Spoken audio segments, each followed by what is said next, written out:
Part 23. After dressing up as the evil girl in the second game, I opened my eyes and found myself in the Sure. Author, Mei Cheng. Chapter 222. Rose Hill grabbed her chin, turned her face, and said in a harsh voice, "You are not qualified to negotiate terms with me. If you don't confess, I will find you a dozen men every day." "Isn't it nice to die on the bed?" His scarlet lips raised a dangerous smile. "Will it satisfy your needs?" "Devil. He is more terrible than the devil." Anaxi was going crazy and screamed, "I don't know, the system only let her go to the northwest. It only let her go to the war-torn area in the northwest, and asked me to kill her. How did I find her?" Luxid slowly walked out of the shadows. "Take me to her." Anaxi cried, "I don't know the specific location at all. It didn't tell me where she went. She is just a virus that should be eliminated from this world. She doesn't belong here at all.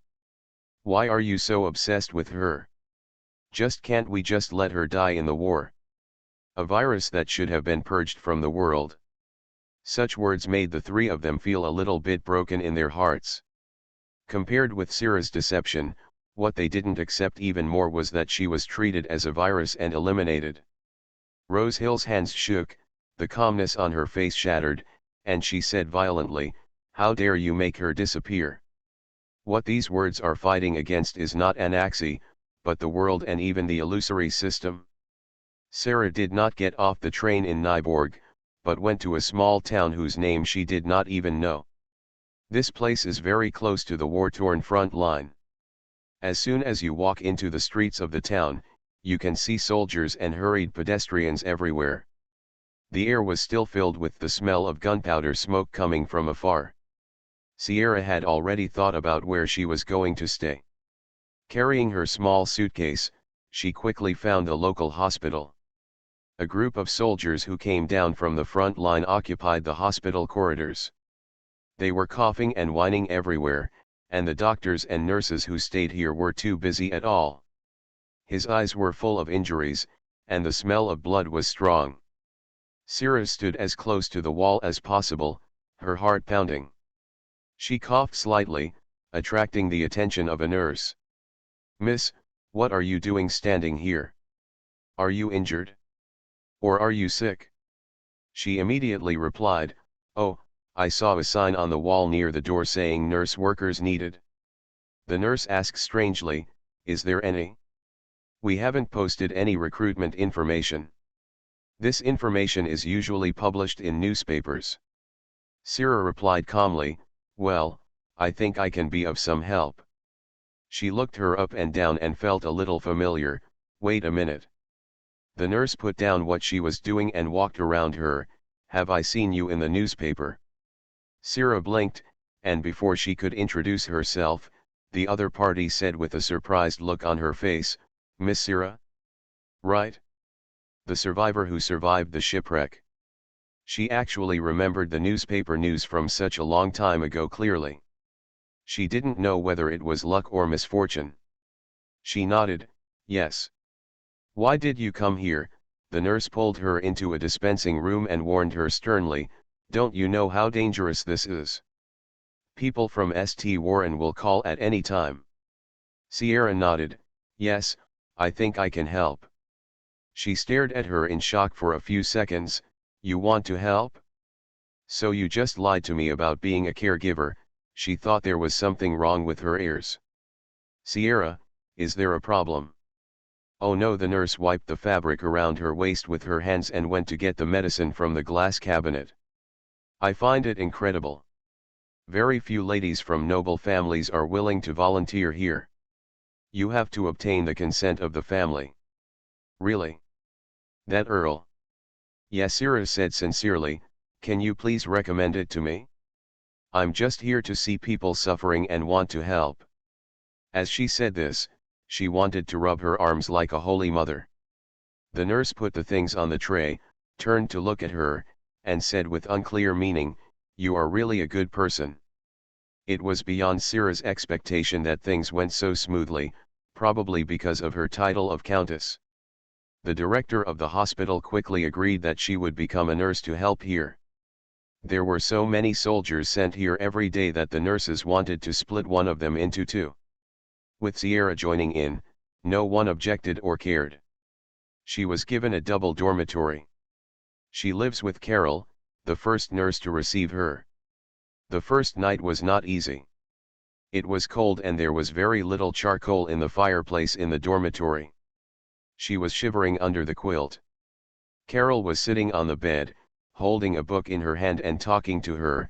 I read in the newspaper before that you are very popular with the Duke of Rose Hill. He gave you the necklace he gave to his fiancée. This kind of thing spread so far. Sierra touched her bare neck.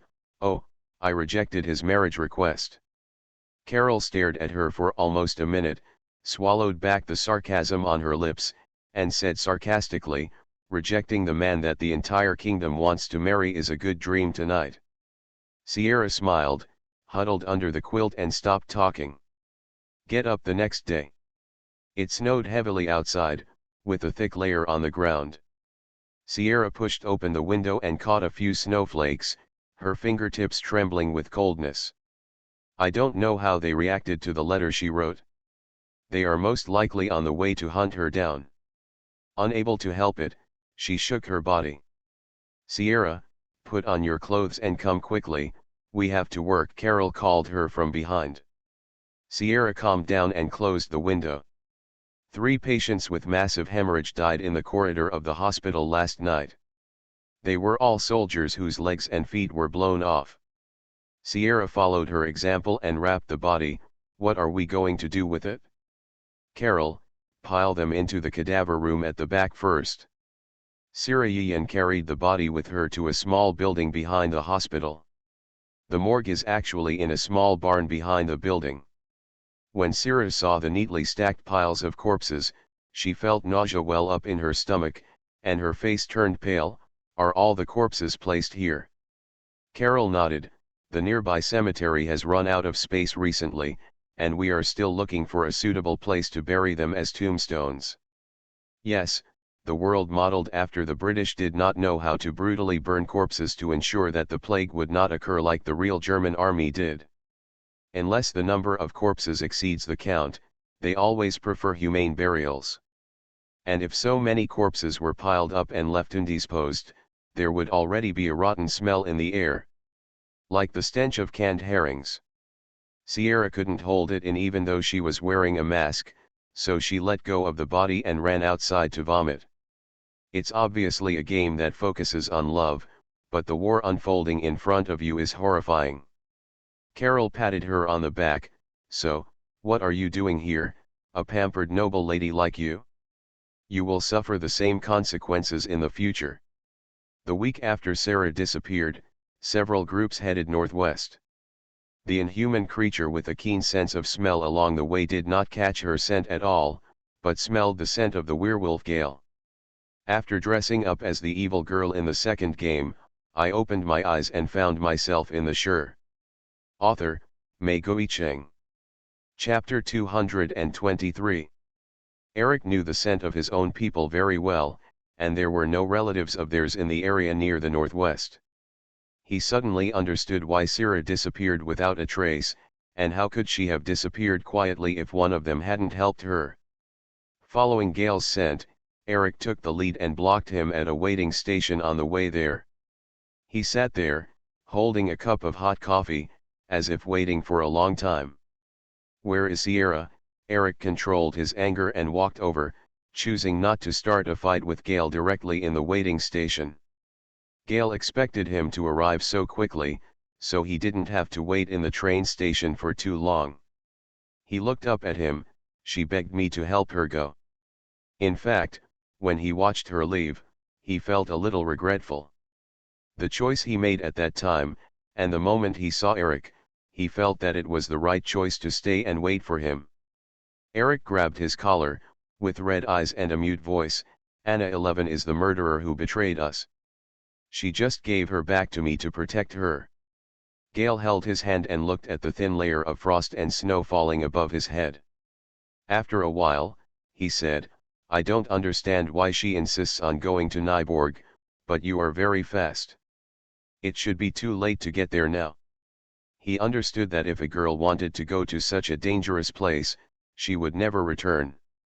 It was guilt and gratitude that made him stay. Sierra stayed in this town for a month. From helping the hospital to dispose of corpses to now, her physical condition plummeted and became worse every day. Here we have skipped autumn and entered winter. She didn't know when she would return to her own world, but she was weak due to the vampire venom incident, and colds and frostbite soon caught up with her.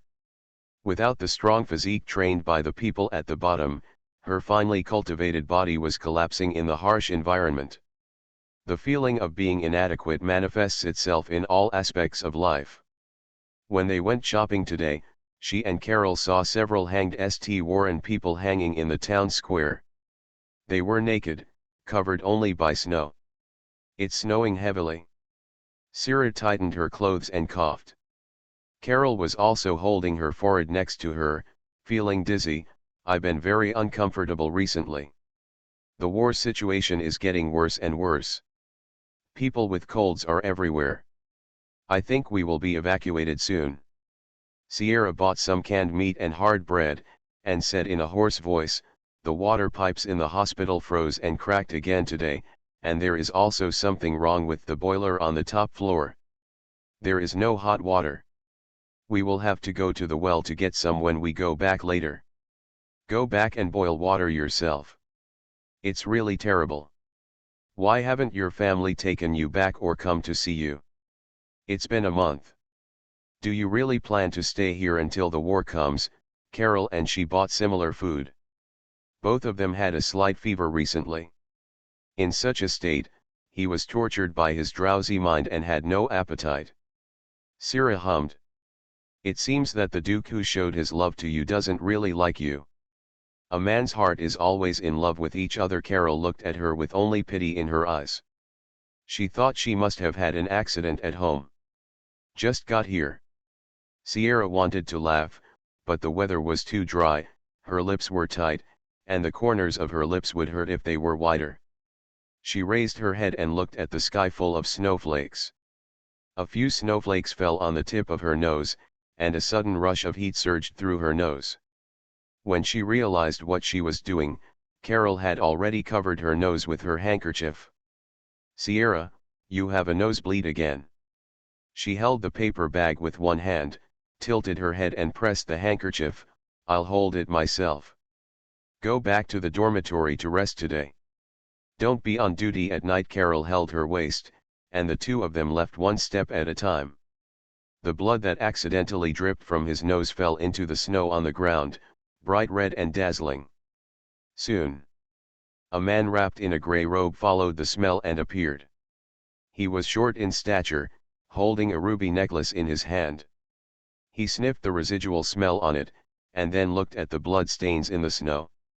Master, I found it. His voice was very soft, and there was no one around him. He didn't know who he was talking to, and he disappeared in an instant. Recently, not only the corridors of the hospital, but also the simple shed set up outside have been overcrowded. Town residents with colds and soldiers who came down from the front line are crowded together, and people from villages on the edge of the hospital have rushed to see the doctor. In this environment, cross-infection is normal. Sierra returned to the dormitory and managed to stop the nosebleed, when she heard people calling for help and crying outside. When I opened the window and looked down, I saw a pair of poor people from the village, holding a child in their arms. They didn't have enough money to get a chair in the hospital.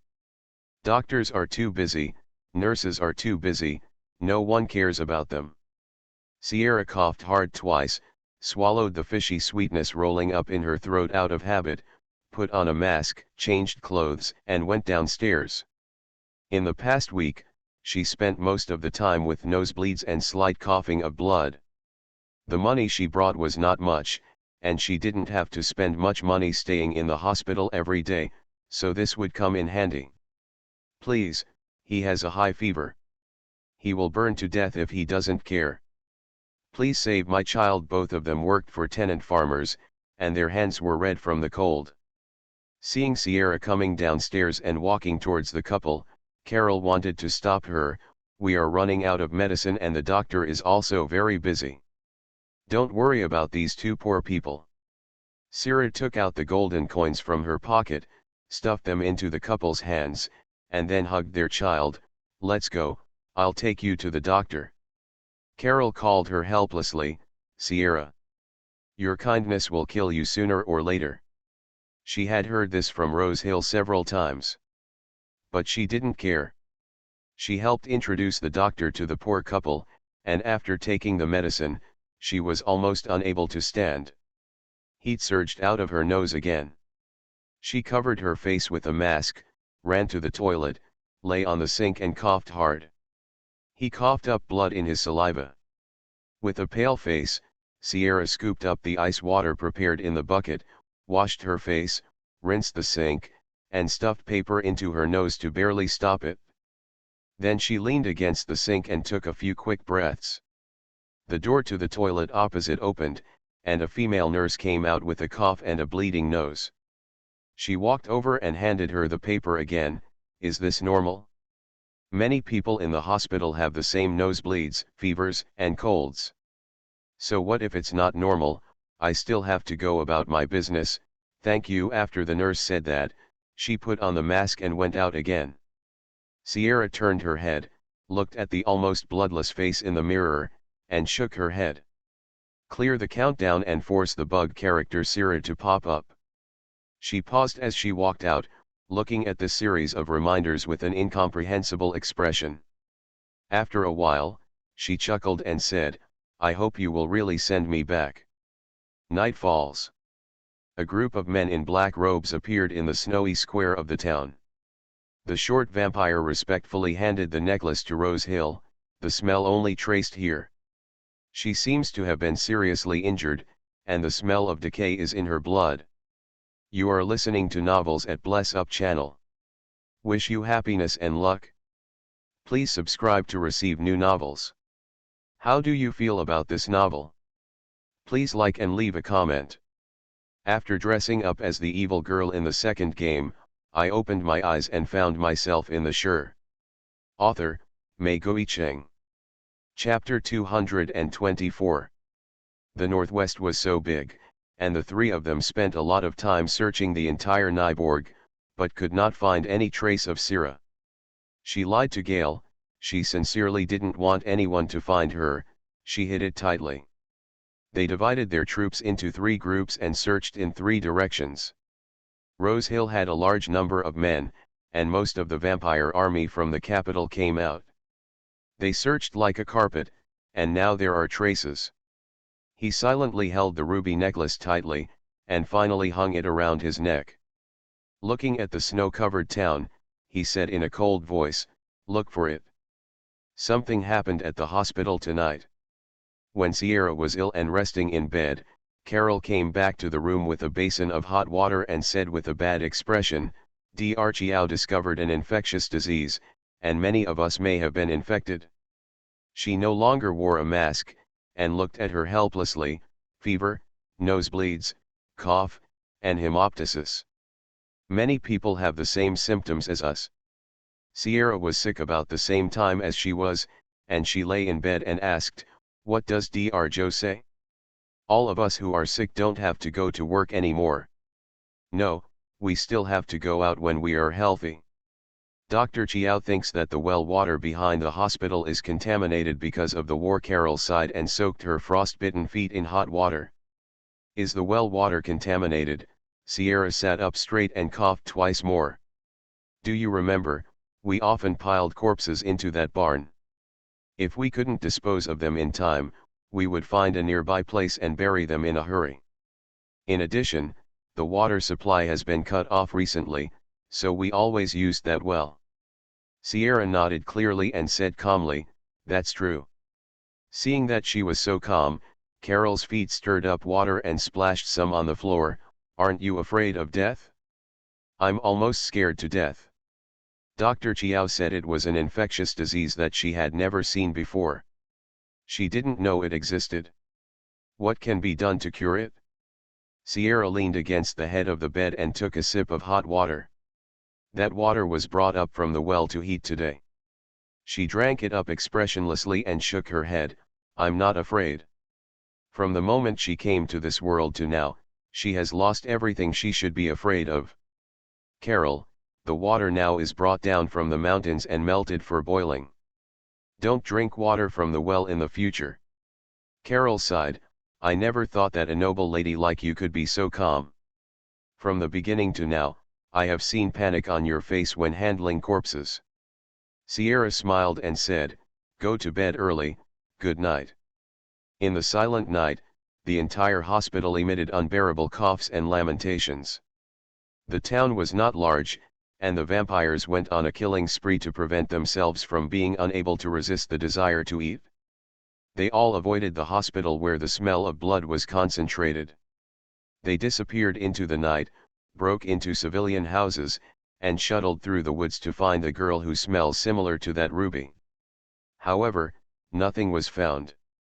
Aldine followed Rose Hill, and the two of them stood in the heavy snow, and their skin colors almost blended into the snow-white color. He looked at the owner with a stern look and said, we encountered the blood she left in the morning. She can't fly, has no special powers, and can't run very far even if she runs, but there is no trace of her in the town. Rose Hill looked at the hospital with lights on not far away, pursed her lips. Those faint cries penetrated his ears, which made him upset.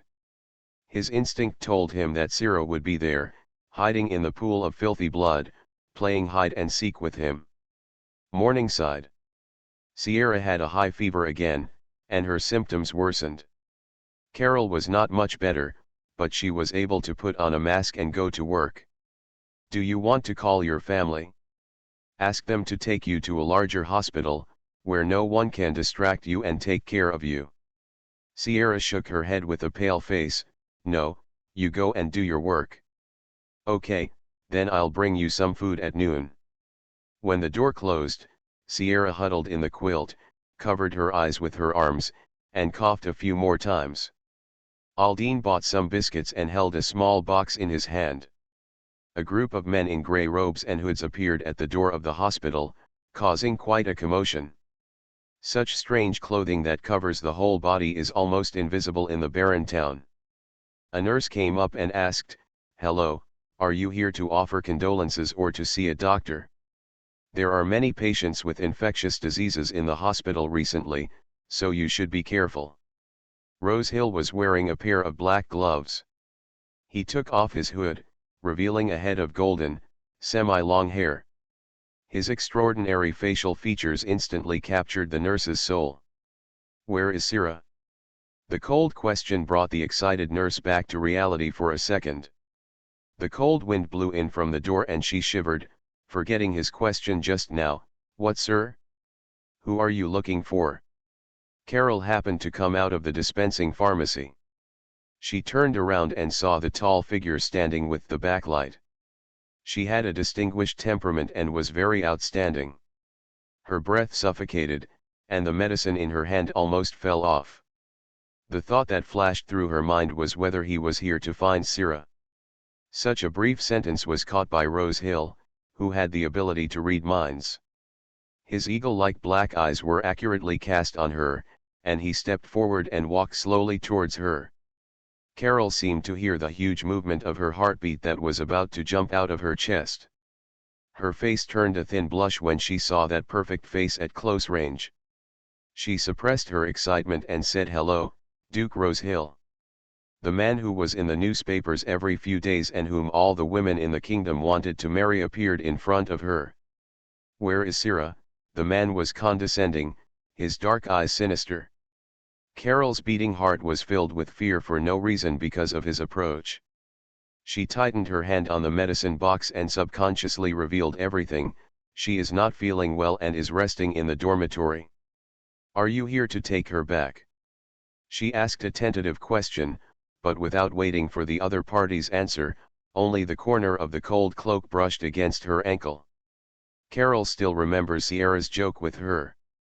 She rejected the Duke of Rosehill's proposal. This seems to be true.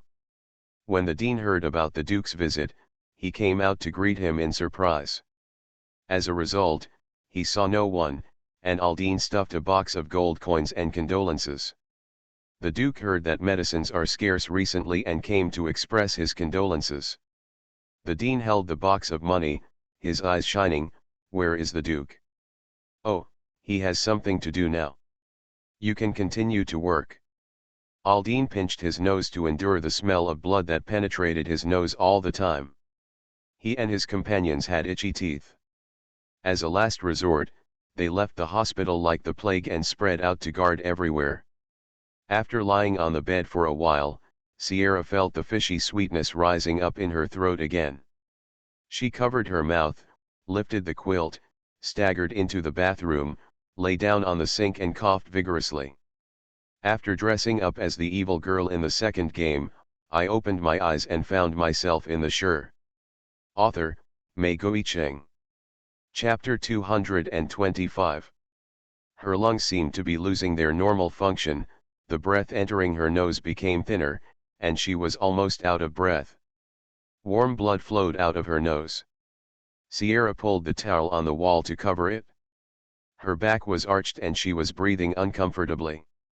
She didn't even notice when the bedroom door opened. After finally stopping the nosebleed, she washed away the blood spattered in the basin, then lowered her head and carefully scrubbed the towel clean. Her hands were very red from the cold. When she raised her hand to hang up the towel, Sierra looked at the mirror casually, her expression instantly froze, and the towel in her hand fell to the ground with a clatter. There was a man leaning against the bathroom door. He wore a black suit, a gray cloak, and was buttoned meticulously to the bottom of his neck. He wore a gray plaid tie. His skin was white and transparent, and his cold face was soaked in the warm winter sun coming in from the window, and his face was pale.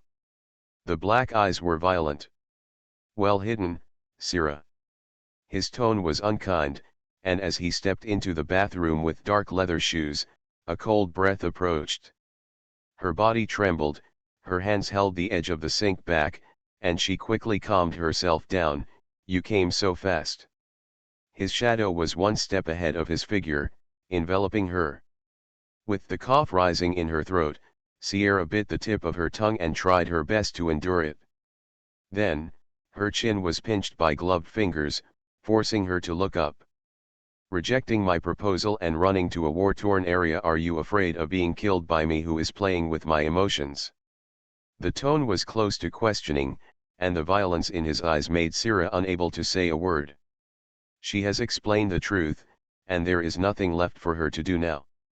She lowered her eyes, stared at the plaid tie on his chest, and said softly, I didn't think about getting close to you at that time. It was the temptation and interest you showed in me that forced me to seduce you in order to protect myself. Prevent me from sucking your blood. Rosehill lowered her head, moved her fingertips from her chin to her neck, and held it lightly but not heavily. I was so worried at first. Sierra's throat felt even more itchy, and she bit her lip hard to swallow. Not anymore after that. How does it feel to play with your sincerity? Are you still happy? Rosehill ignored the joy in his heart to see her again, and the cruelty in his tone became even more fierce, and his momentum became more terrifying. Sierra shook her head, her fingertips touched his wrist, her expression became unbearable. Let me go first. The goddess dug out my heart, trampled my body, stepped on my head and rushed to victory. Her skirt swayed above my head, and her smile was full of deception. She never really belonged to me for a moment. Rosehill laughed as he spoke, and his bright red lips raised a sharp arc. Then he leaned down and blocked her in front of the wash basin. His voice was full of teasing and ridicule. Have you cleared the game? Sierra hammered her hand down, her eyelashes trembled, and her eyes were filled with mist. She twitched the corners of her lips and said palely, You found me on my way to clear the customs? I seem to have failed. As soon as she finished speaking, the angry vampire pinched her neck and pulled her towards him. His lips fell and his teeth bit her lips. For Sira, it was a painful bite, a severe punishment given to her by Rosehill trying her best to control her strength. His body was covered with the aura of frost and snow. Sira was not sure how long he had been running on the road, and her heart twitched.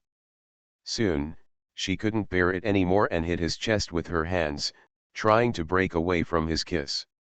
Rosehill hated her resistance, so he hugged her tightly with one hand, abandoning her breath, and just wanted to melt her into his body.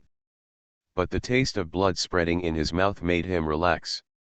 Sierra bit the tip of her tongue, and he subconsciously left her mouth, not wanting to be tempted by her and hurt her. When she found an opportunity, she quickly turned around, bent down on the sink, and coughed heavily. The sweetness that had been suppressed for a long time could no longer be controlled. Blood mixed with saliva was coughed out, and the wash basin was covered with traces of her. Rosehill's pupils shrank, and an unbelievable emotion spread across his face. As soon as Sira wiped her mouth, her shoulder was pressed by her fingertips, and her body turned around easily. "What's wrong with you?" His voice lost its initial hatred and became shrill. Sira's face was very pale, her lips were red even though there was blood, and there were tears forced from coughing in the corners of her eyes. Rosehill's heart was stabbed by her lifeless face. He held her face, wiped the blood from her lips, stared at her tearful almond eyes, and suddenly became furious. "You just want to use, isn't this a way to end the game? Isn't it?" The hand he placed on his face pressed against Sira's bones, which ached. She weakly raised her fingertips, poked his face, and asked weakly, "Shouldn't you be happy? I will pay you with my life for trampling on your sincerity." Rosehill's expression became strangely stiff, and he seemed to be even more angry. He gritted his teeth and said, "You think this is enough?"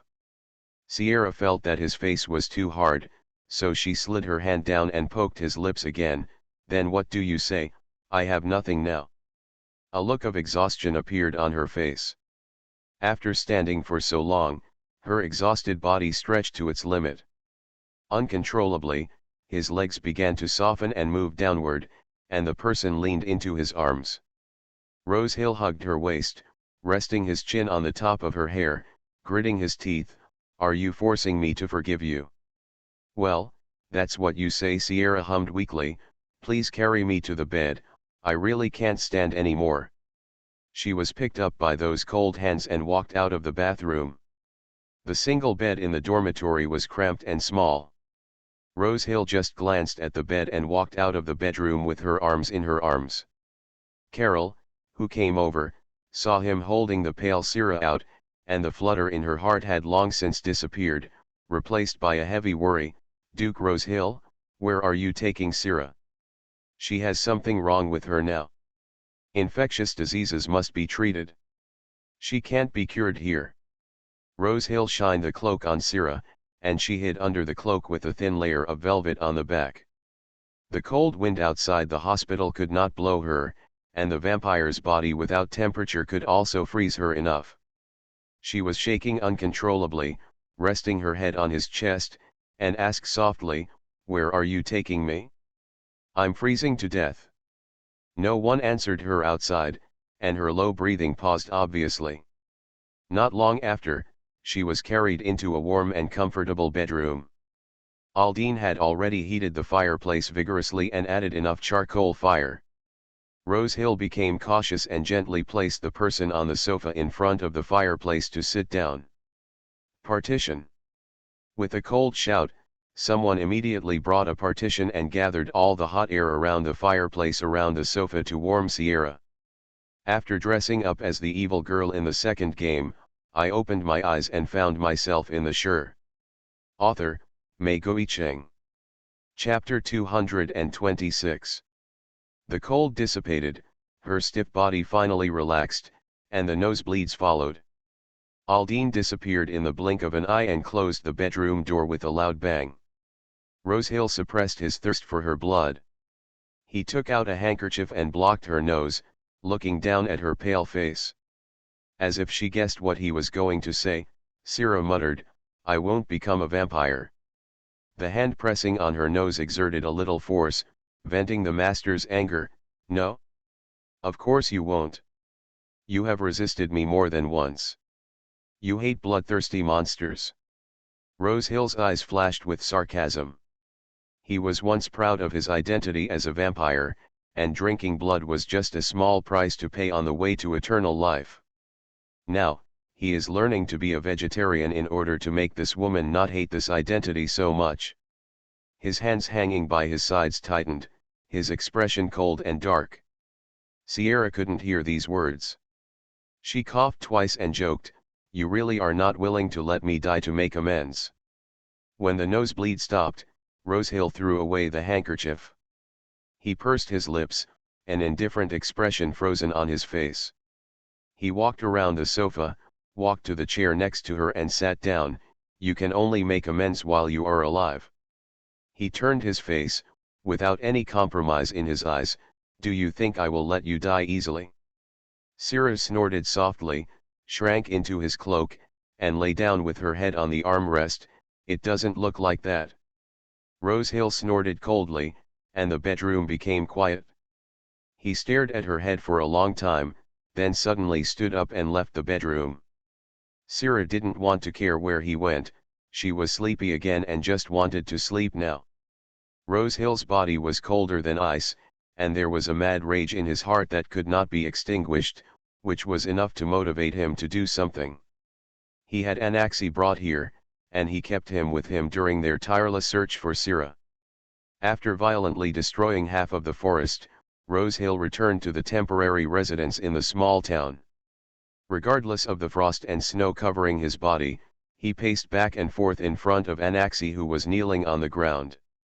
"Tell me the solution." "There is no solution," I said. "There is no solution.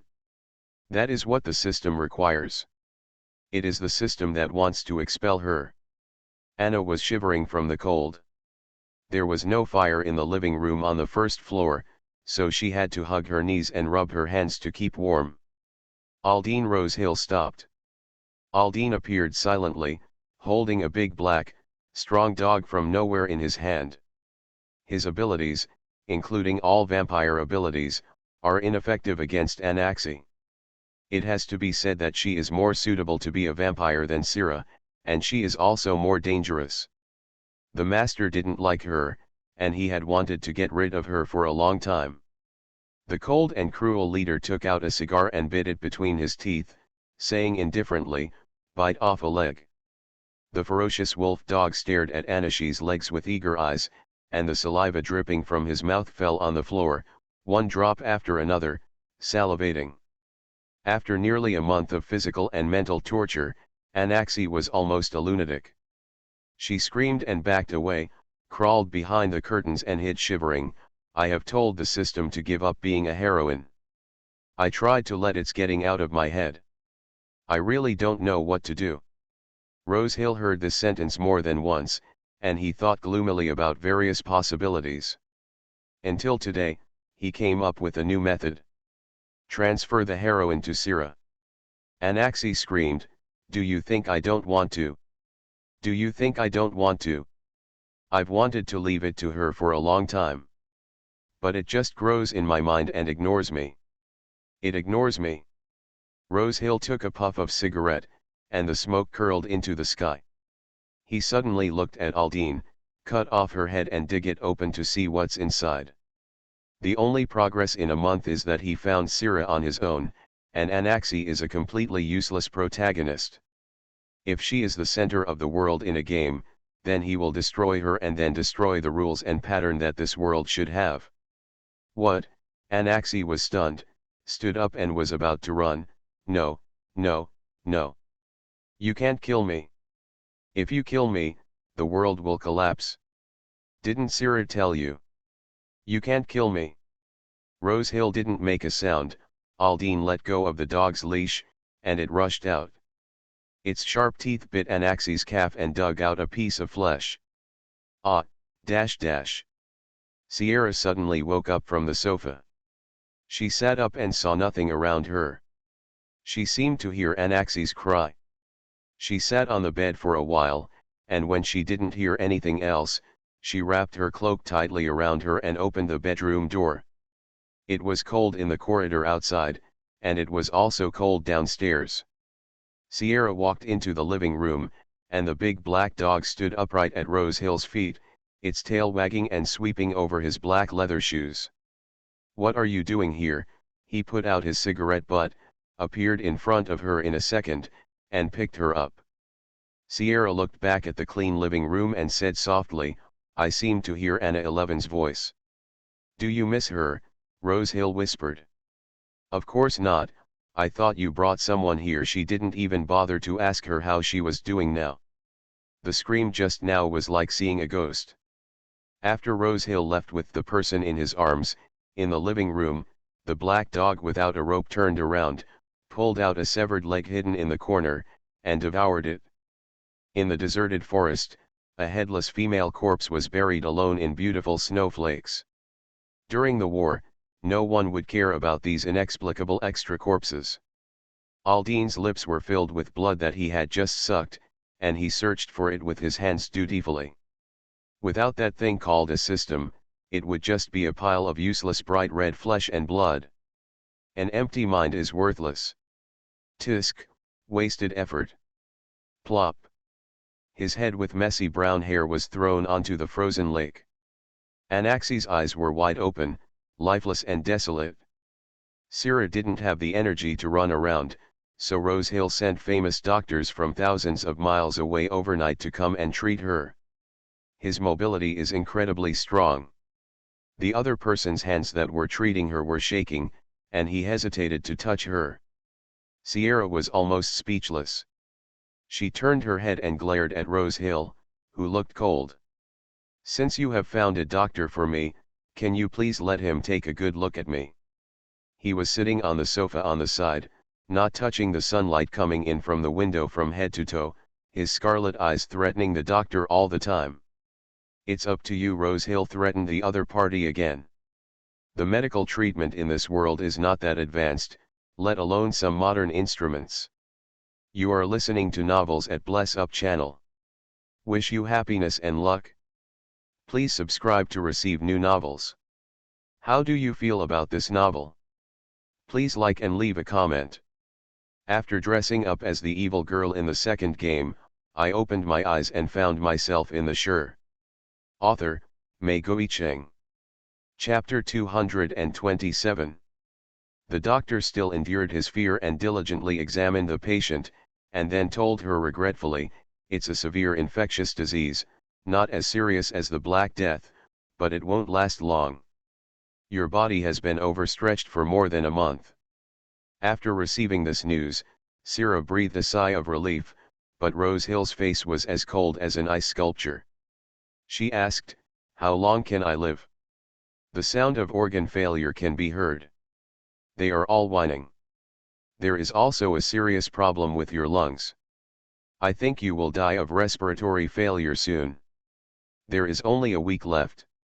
Rose Hill stood up at once, and the movement was so loud that even the big sofa behind him was pushed out a little.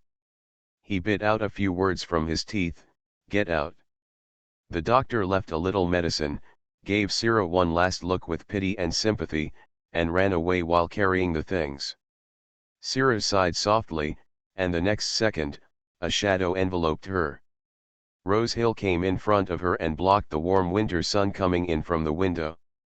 His pale and colorless face instantly became red, and those reddish colors made him look like a normal human being. This way of soaking in the sun didn't bother him. He sat on the edge of the bed, pressed his hands on both sides of her body, and said viciously, "Do you think this will be your end? I won't let you die here. Becoming a vampire will make you hate me, and will make you run away from my fish or that smelly wolf, so I will kill them first." Sierra felt that he was a little confused now. She stared at him quietly, seeing those colors that were about to ignite and burn him, but he couldn't feel any pain, and his scarlet eyes were stubborn and crazy. She suddenly said, "You hid the fact that I am here from them." Rose Hill's expression became even more terrifying. "Why, who do you want to see?" "That mermaid." As soon as he said this, he stopped suddenly. That was the only person who could cure her, and no disease would happen to her. He suddenly became quiet, and Sierra probably guessed what he was thinking. She wanted to open her mouth to say something, but Rosehill's tight shoulders relaxed. His short blonde hair was a little messy, and he felt decadent. He said to himself, "Actually, it's not difficult to be a vegetarian." Sierra looked at him blankly and asked subconsciously, "When you went hunting in the castle before, what did you kill if it wasn't a human being?" "Bear. Deer, leopard. Vegan, that's what it means." Rosehill straightened up, and within a few breaths, he had already made a plan in his mind to contact Logosied. When he was about to pull away, a pair of soft arms wrapped around him, making him freeze in place. Sierra leaned over and hugged him, hugged his head to her chest, hugged him intimately, and used her furry sleeves to help him block the sunlight falling on his skin. Her hair was scattered on his face, and her voice was delicate and warm. "Before I lose my heartbeat, I allow you to transform me." A huge temptation hit Rosehill without warning, causing him to breathe quickly. The hand on the quilt easily opened the quilt and grabbed a lot of lint inside. "What did you say?" he suppressed and asked her, raising his head in disbelief. "Rosehill, I give you permission to transform me before I lose my heartbeat." Sierra's smile was warmer than the sun. The withered flowers bloomed for the last time before death, and the beauty took away all his heart. She was suddenly pushed onto the bed, and the cotton wool squeezed out from the torn sheets. Rosehill held her waist, pressing her down and asking for a kiss frantically. "The infection situation in the hospital in the small town has worsened, the front line has been lost, and a large number of St. Warren's troops are coming here. Many people fled." Sierra's seat by the window could see the hospital where patients and medicines were being transferred. She stared for a long time without seeing Carol. She heard from Aldine that many nurses had died in just a few days. She wasn't sure if she was dead too, her body just dumped in a bush somewhere. When she heard someone opening the door and coming in, she asked without looking back, "Aren't we going to retreat?" "I sent people over, no one can break in here." Rosehill put the dinner plate down and naturally put his arm around her shoulders. "Okay," Sierra understood in her heart. For vampires, the invasion of human armies is just the beginning of a blood feast. They won't mind the fresh food running all over the place. The doctor said there was only a week left. Nowadays, apart from coughing up blood and having nosebleeds all day long, Sierra can't eat anything and can't stand up. The disease was ravaging her body, and her face became uglier day by day, even turning as gray as before death. But she is very stubborn, so stubborn that she must wait for the moment when her heartbeat is about to lose. On the 5th day of organ failure, she developed a high fever again. Doctors said that once the blood vessels ruptured, she would die immediately. "Find a way to do something." Rosehill's voice growled from the bedside. Sierra saw a line of system words that she had not seen for a long time. It was suspended in front of her eyes, reminding her that she was walking towards death. She curled up on the bed and didn't want to move. Rosehill sat at the end of the bed for a long time, then finally went downstairs and made a phone call. On the night of the 6th day, St. Warren's army rushed into the town. Before some people could leave, the streets were filled with the cries of prisoners. The only luxurious house that was still blatantly lit was surrounded by a human army. The leader was a young soldier with black skin and white hair. He spoke fluent English and asked the people inside to come out and surrender obediently, and to give up the house for them to rest. Aldine led 2 vampires to guard the door, and said in a gentle manner, "Our master is resting inside." A bullet hit his shoulder unceremoniously. He took a step back, looked down at the holes in his clothes, shook his head and sighed, "Humans broke the rules and took the initiative to provoke a war with us. Let's kill them." Like phantoms in the dark night, they disappeared before the eyes of the army. Before the leader could understand what was going on, his neck was broken and his body was thrown out like a rag. "Ah! No matter how loud the screams were, Sierra could hardly hear them. The high fever made her confused. She pressed Rosehill's cold hand to cool herself down. The corpses of St. Warren's soldiers lay strewn outside the door of the house where she lived. Aldine stood at the door like an immovable defending god, with a gentle face admonishing all the soldiers who tried to break in. If the advice is ineffective, their bodies will appear in the streets, dying miserably. Each of the vampires had their stomachs full and their bloodthirsty eyes open, happy to play this hunting game of guarding and chasing. On the morning of the seventh day, Lucid and Eric arrived after receiving the news. Aldine took the initiative to step aside and let the person in. Sierra's breathing was extremely weak. Her high fever persisted all night long, and less breath entered her lungs. After dressing up as the evil girl in the second game, I opened my eyes and found myself in the Sure. Author, Mei Guicheng. Chapter 228. She had reached her limit. Seeing this scene, Luo Xied's legs felt a little weak. Sierra. He held her face, his fingertips shrinking from the heat. Her ears were ringing, but she could barely distinguish his voice. What's going on? Eric knelt on one knee on the other side, unable to digest the scene in front of him for a while. The life of the girl who is obviously getting better is about to run out. Rosehill ignored his words and said fiercely to Luo Xied, "Go and do something for her. Don't you see that she is in pain?" A cool kiss immediately fell on Sierra's lips, and she was entangled in saliva and swallowed. Compared to the venom of vampires, Sierra's infectious disease was insignificant to Lucid. When he kissed her, he was fully confident. He kissed her over and over again, and Sierra didn't feel much relief. Instead, her mouth was blocked, her nose became useless, and she almost lost the strength to breathe on her own. The breath in his chest became weaker and weaker, and he only breathed every 2 or 3 seconds. Get out of the way, Rosehill immediately realized that the saliva had a counterproductive effect on her and quickly kicked Luo Xied away. The latter didn't check for a moment, smashed the window glass and fell down, kneeling on one knee.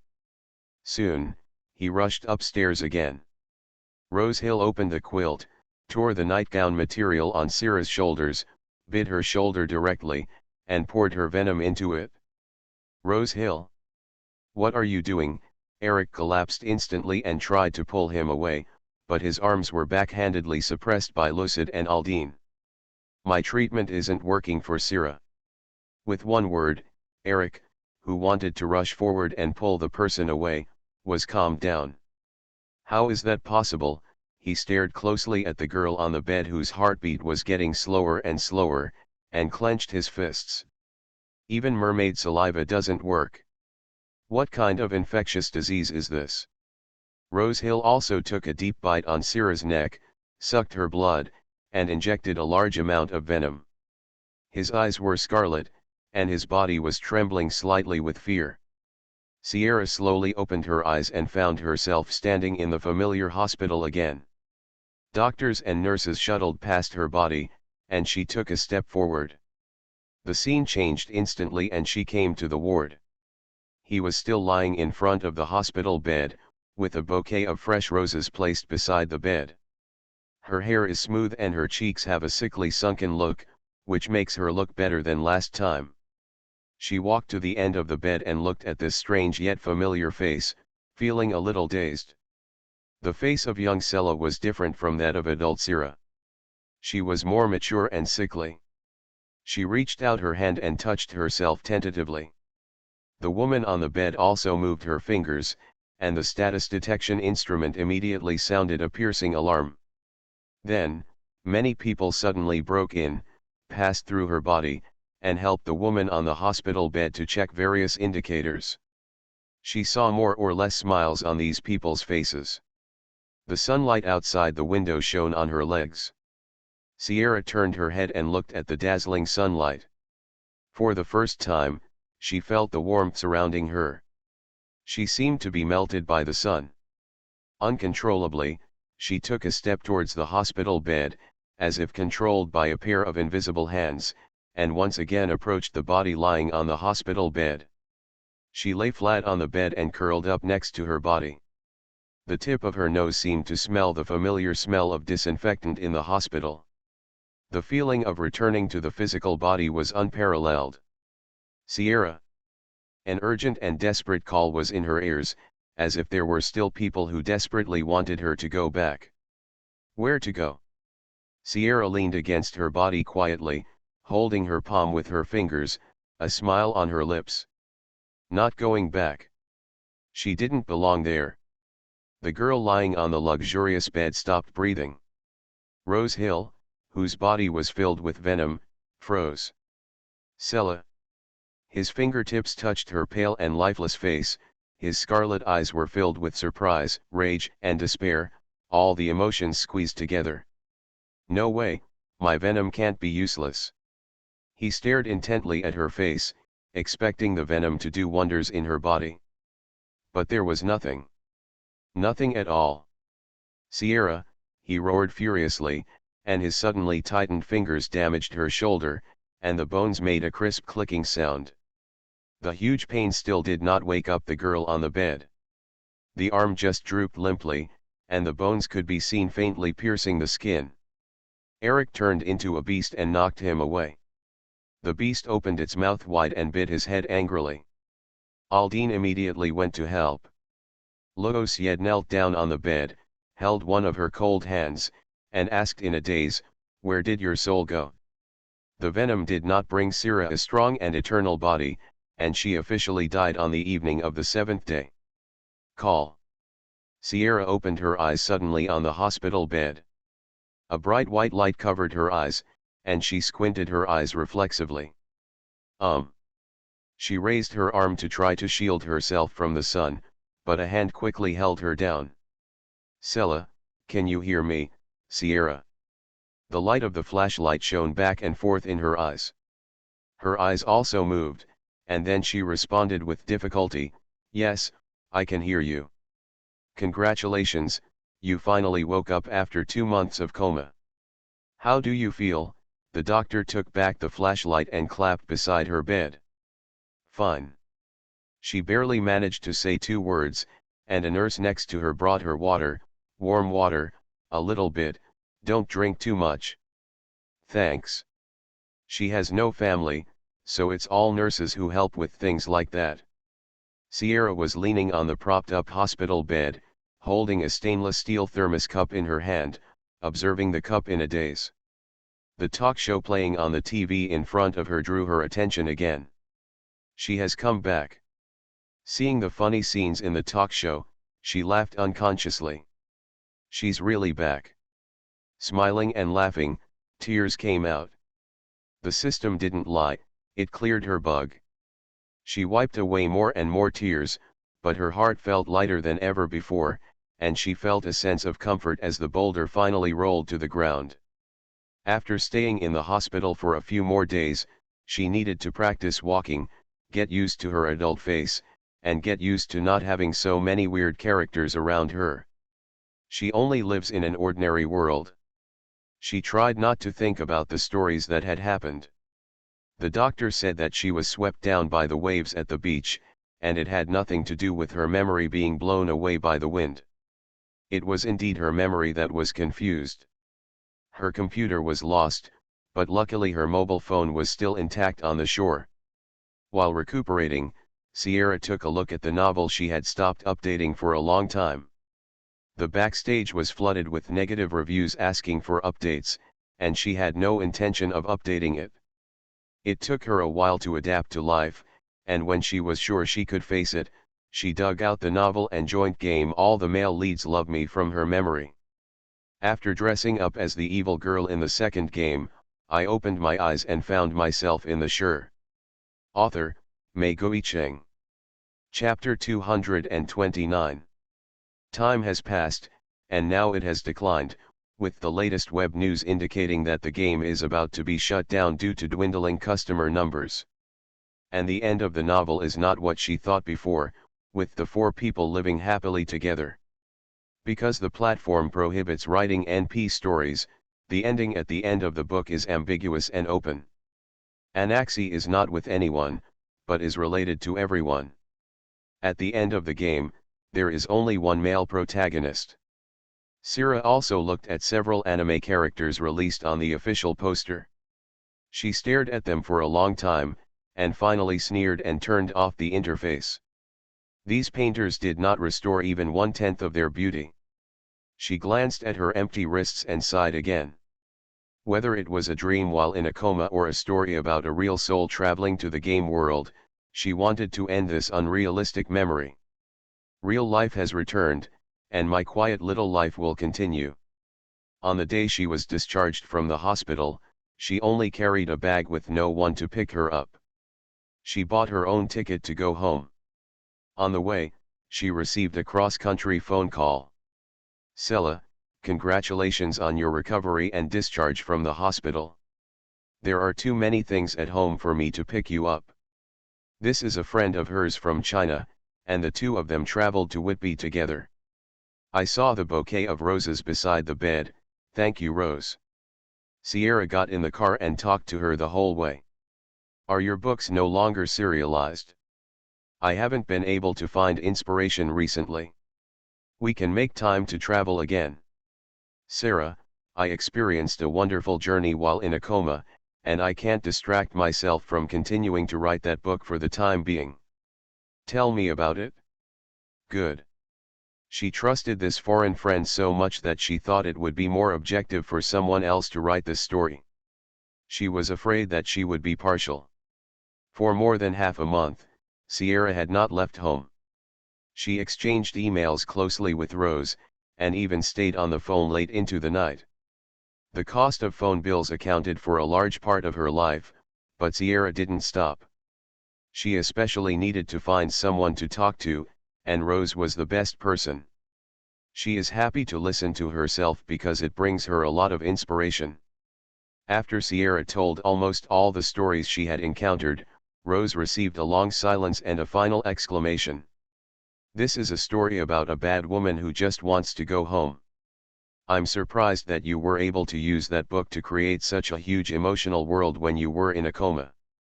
Those beasts really loved you miserably. Of course I'm not saying you're a bad woman, I'm referring to the dream you had," she explained in a steadfast manner. Sierra acquiesced, "It's quite bad." Later, the other party curiously asked her, "Suppose that everything this protagonist has experienced is what you have experienced, and the reason why you came back here is to treat them as illusory, non-existent dummies. What about your comeback relationship? It is also false." "Not at all." Sierra sat at the computer desk, looking at the falling snow outside, and the houses in the distance were decorated with festive Christmas decorations. "It's Christmas again." She wrapped the blanket tightly around her body. "I think so, it's just hard to admit." He admitted that he was living in an illusory world and fell in love with a group of inhuman paper creatures.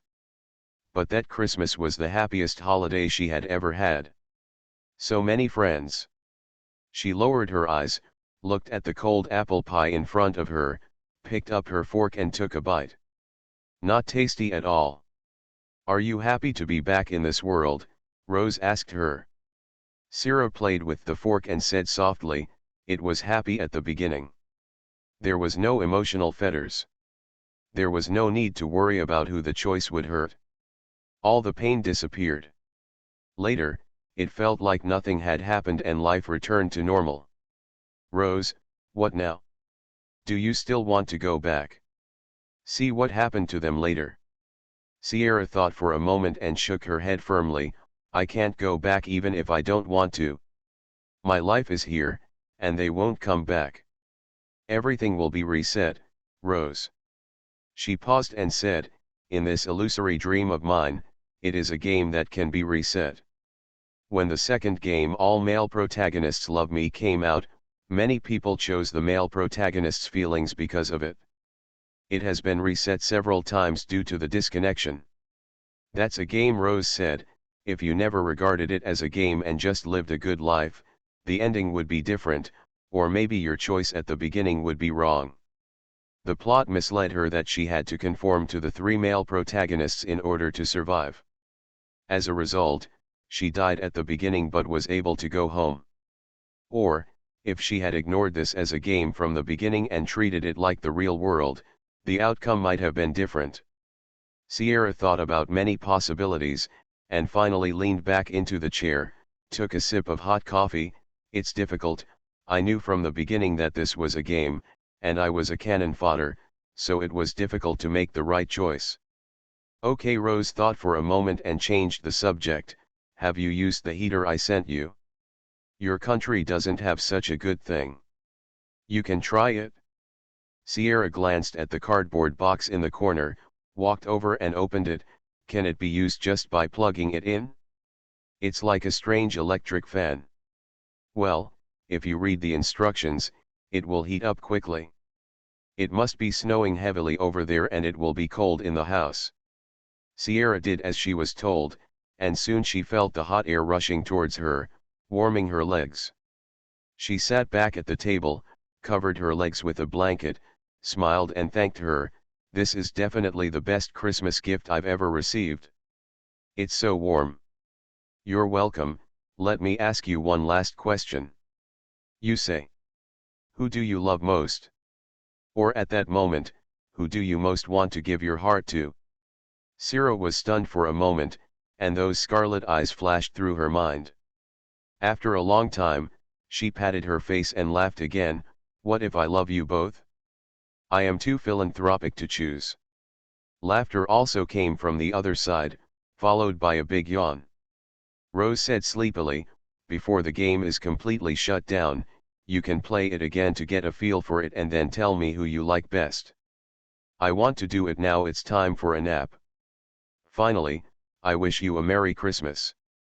Thanks for the advice and Merry Christmas. The phone hung up and the clock struck midnight. Sierra got up and went to refill a cup of hot coffee, then sat back at the computer desk. She kept her fingertips on the keyboard for almost 5 minutes before slowly typing the game All Men Love Me. Many game stores no longer had the download package, so she searched for it for a long time before downloading it in a small mall that had not yet been removed from the shelves. She also checked the news a few days ago about the reason why this game is no longer popular. Otome games are changing too fast, and many excellent games with excellent graphics have emerged, gradually replacing its glory. You are listening to Novels at Bless Up channel. Wish you happiness and luck. Please subscribe to receive new novels. How do you feel about this novel? Please like and leave a comment. After dressing up as the evil girl in the second game, I opened my eyes and found myself in the Sure. Author, Mei Guicheng. Chapter 230. In addition, Anna 11, a pure daughter heroine who is a little white rabbit, is framed and only relies on the help of the male protagonist to fight back, which is derailed by the popular female protagonist's self-improvement and arrogance. This is the fundamental reason for its decline. Sierra downloaded the installation package, and the icon on the desktop suddenly appeared. She moved the mouse over, her fingertips still lingering, and her heart beat a little faster. Nearly 2 months have passed since she returned to her own world. The passing traffic, the LED large screen advertisements in the city square, and the fashionably dressed people all reminded her that it was just an illusory dream she had had. The All Men Love Me on the computer screen is just a game that is about to be taken off the shelves. It's no big deal. She has already defined what happened when she was in a coma as an absurdity. Playing it now is just a curiosity and a formal farewell. From now on, this game and that world will never leave a single trace in her heart. Sierra's heart gradually calmed down, she pressed the mouse and double-clicked to run the game. The memory occupancy is relatively large, and the old-fashioned desktop fan whirs to dissipate heat. The screen went dark, and the time was frozen for 5 or 6 seconds. The background sound was an ethereal and mysterious medieval folk song. An ethereal female voice hummed in a low voice, a low male voice murmured, and the blood-like dye spread out into a picture and slowly filled the darkness. Sierra let go of the mouse, held the coffee cup, and stared blankly. Isn't this game based on love fantasy as the main line of love? Why is the beginning so dark? When the blood stained the entire computer screen, a lifelike black crow flew across the screen, and the blood soaked into the scene. The woods, houses, and the dirt under the heavy rain all became clear. Such a large-scale CG production is completely unlike what a B game that is about to be shut down can have, and more like the opening narrative of a large-scale game. Sierra had seen those 4 posters with stiff lines for the male and female protagonists of B game, and the realistic scenes she saw now were completely different worlds. It makes no sense for the artist to stretch his hips, the game is 1,000 times better made. Her heart trembled and she whispered, "What's going on? Did I play the wrong game?" Before she could take a look, a line of white text appeared on the screen. It was a voiceless narration, and the wailing female voice continued to hum. At the end of the 19th century, the kingdom of St. Warren captured the kingdom of Lilani, occupying more than half of the land area. Infectious diseases spread, half of the people were homeless, vampires were rampant, the number of newborns increased greatly, werewolves appeared to hunt vampires, and the mermaid clan occupied all the sea areas. The number of people who die on the waves every year is unpredictable. Sierra was shocked, her hand shook, and a little splash of hot coffee fell on her body and quickly disappeared into the blanket. Is this what happened after she died? Or is this B game setting changed to flashback mode? Don't vampires abide by the law and never appear in front of the world? The same goes for werewolves and mermaids. What's going on with this blatant murderous rampage? Her heart was raised high and she stared at the screen without blinking. The words slowly dissipated and were replaced by a realistic CG picture. In a decadent village, the wet and muddy black soil was trampled by 2 men running back and forth. The muddy water splashed onto the screen. They glanced back in horror and screamed, "Help! Help!" Plop. One of them fell down in embarrassment, and he backed away desperately. A small figure approaching quickly was reflected in his eyes that were deliberately widened by the camera. He is a half-grown boy with scarlet eyes. He approached instantly and bit the man's neck.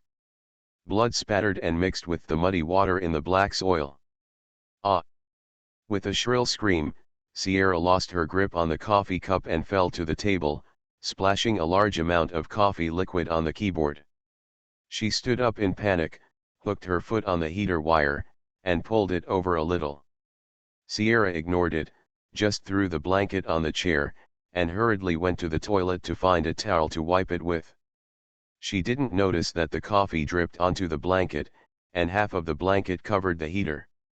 She didn't know what danger this would cause, but she was just worried that her computer would break if it came into contact with water. Before the CG screen on the computer stopped, Sierra immediately wiped the mouse and tried to close the game. This had already caused her serious psychological discomfort. She should not have listened to Rose and opened it to play. She was a little scared, and she couldn't tell what she was scared of. "Sierra!" The ethereal female voice suddenly disappeared and turned into a mechanized male voice, calling her name. Sierra pressed the wet towel with her hand, and immediately looked up at the screen. The hairs on her back stood up. What? A face similar to hers appeared on the screen, becoming the harrowing character that could be chosen. Her brain shut down. Did she recall that world too much and have hallucinations?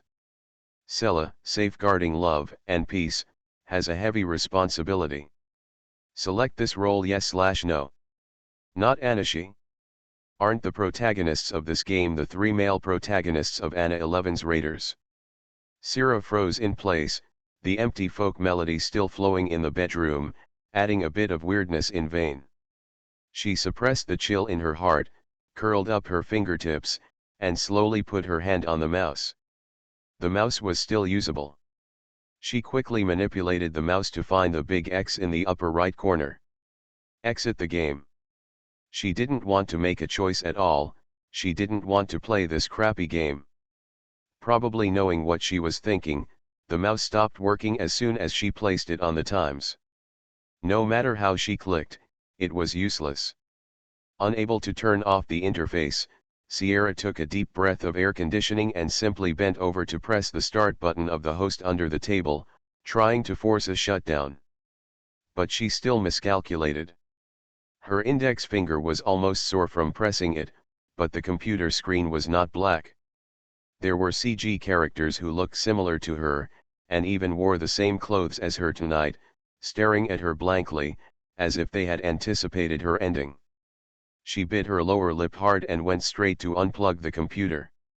It's better now. Sierra looked up at the screen again, her slightly relaxed facial expression froze, and her eyes were incredible. The protagonist of the game on the screen was still staring straight at her. What a ghost. Damn it. A burning smell penetrated her nose, and the blanket she had thrown on the chair covered the head of the heater, sending out puffs of white smoke.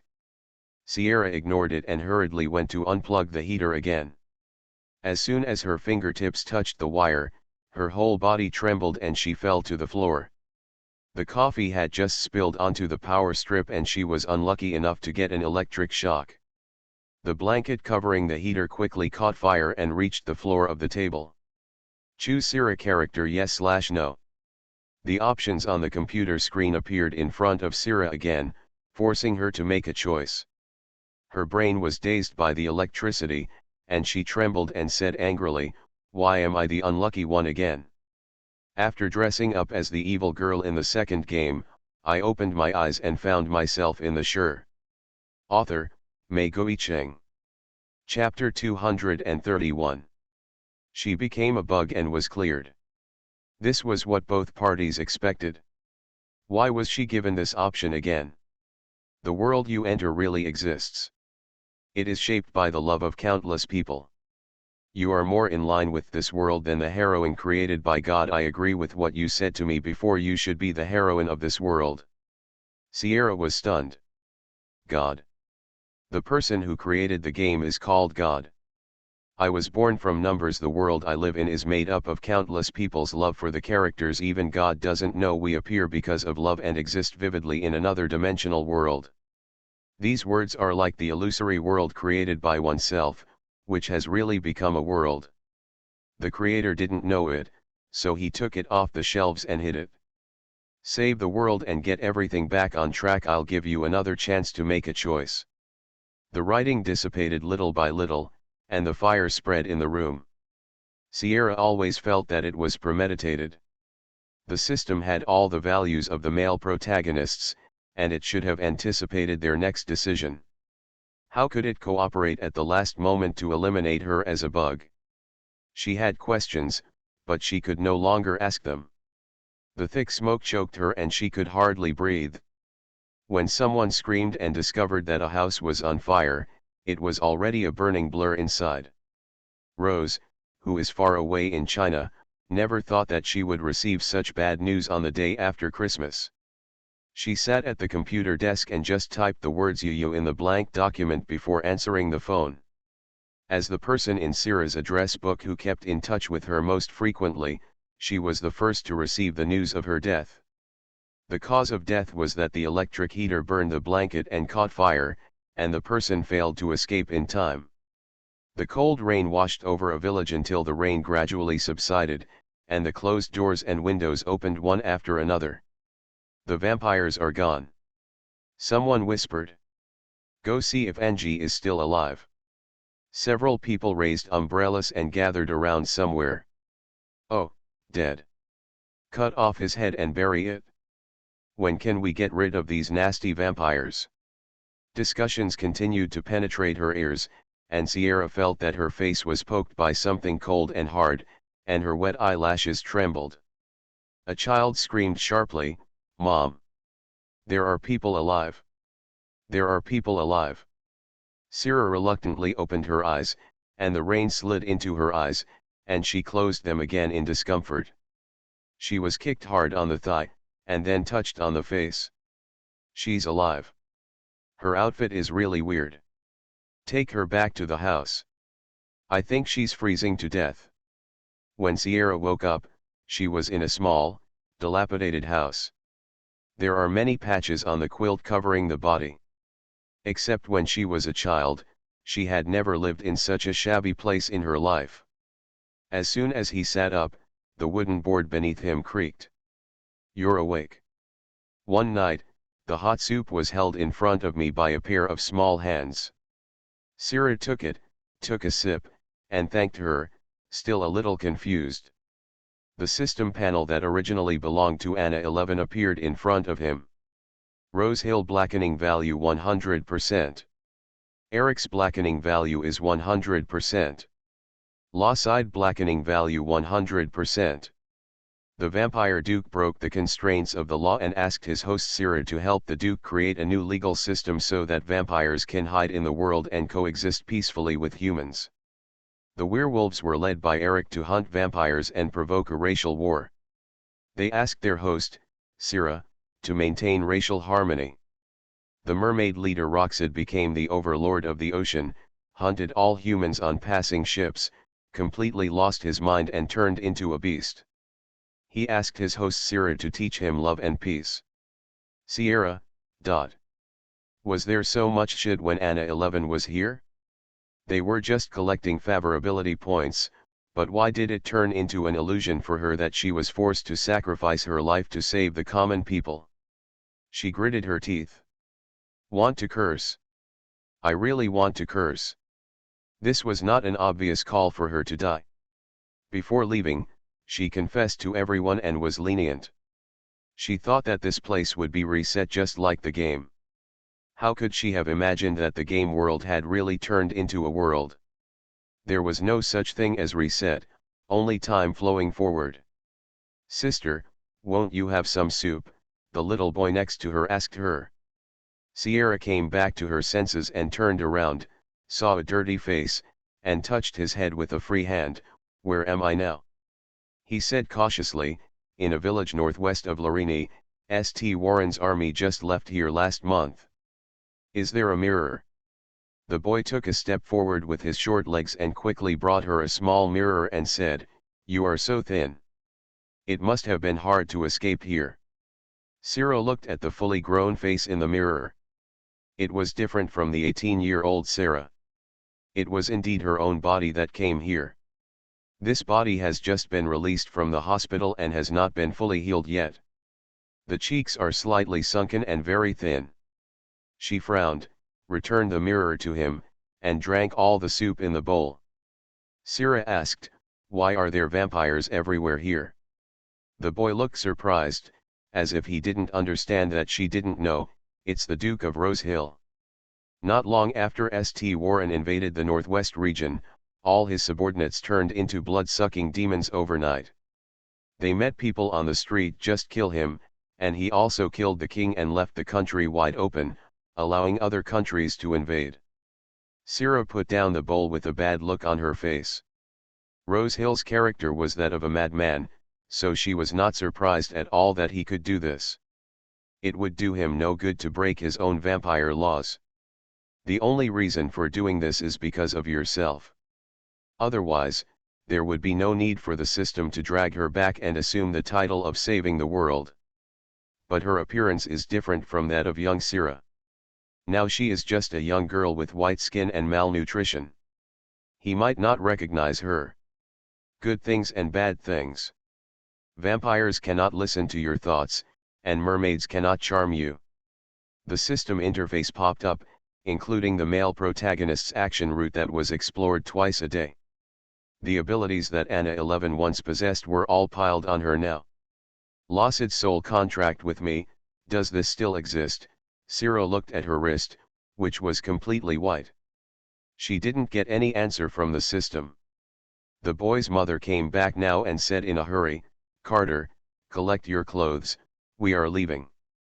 When she saw Sira was awake, she asked enthusiastically, "Are you coming with us? There are more and more vampires here. It's not safe." "Where to go?" Sierra asked. "Wally, Cambodia." Sierra was stunned. "Wally? It's also dangerous over there, but St. Warren's army never dared to enter that town. Compared to gunfire, Wally's vampires are safer." "Sierra, How are you sure? Vampires rarely hunt on the streets. They have their own blood bank there. I also heard what others said.